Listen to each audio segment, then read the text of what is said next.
Well, for more analysis, we can speak now to Leslie Piquemal, who is an advocacy director at the Cairo Institute for Human Rights Studies, who joins us now from Brussels. Thank you so much for speaking to us.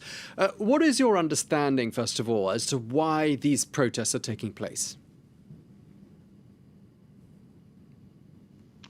Well, these protests are a continuation of the wave of demonstrations that occurred last weekend in response to many Egyptian citizens' anger, frustration, exasperation, and sense of injustice at the economic conditions and social conditions they're experiencing, which were already really harsh, but have been deteriorating further since 2015.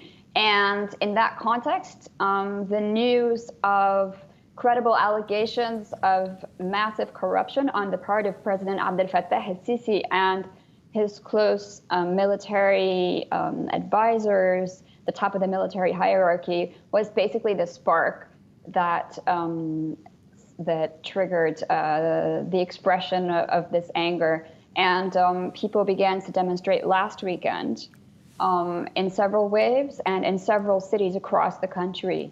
Then a massive wave of crackdown throughout the week responded to that. And today they came out again in an attempt to protest in several locations, but were met again with a very, very strong wave of repression.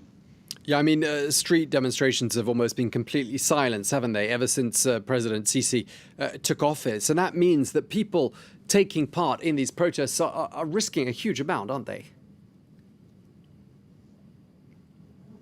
They are indeed. It ranges from forced disappearance and torture, very long arbitrary detention. You can also face gunfire from security forces, rubber bullets, live rounds. You can lose your life in a protest.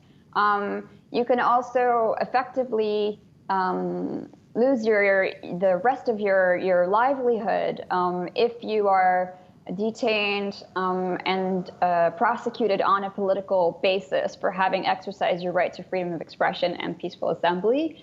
There are often terrorism-related charges brought against people detained for peacefully protesting, and they can spend years and years and years in jail in terrible conditions. Yeah, I mean, there's been a very serious clampdown, hasn't there, on people who protest. You mentioned that. I mean, some 2,000 people have been arrested since the protests began. I mean, what do we know about the whereabouts of all of those people who've been detained and what sort of conditions they've had to endure? Information is sadly patchy, as we know. What we do know is that over 2,000 people have been detained in the past 6 days.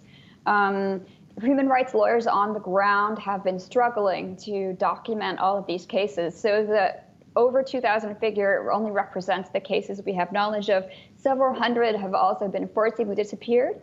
The persons detained appeared little by little before the state security prosecution, again with these terrorism-related charges. And many of the people detained actually since last Friday, the 20th, are still in the system, meaning we don't know exactly where they are.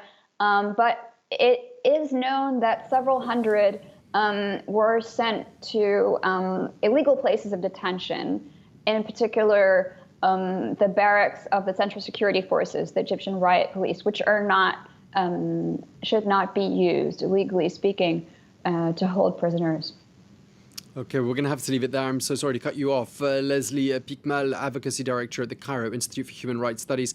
Thank you very much indeed for sharing that with us.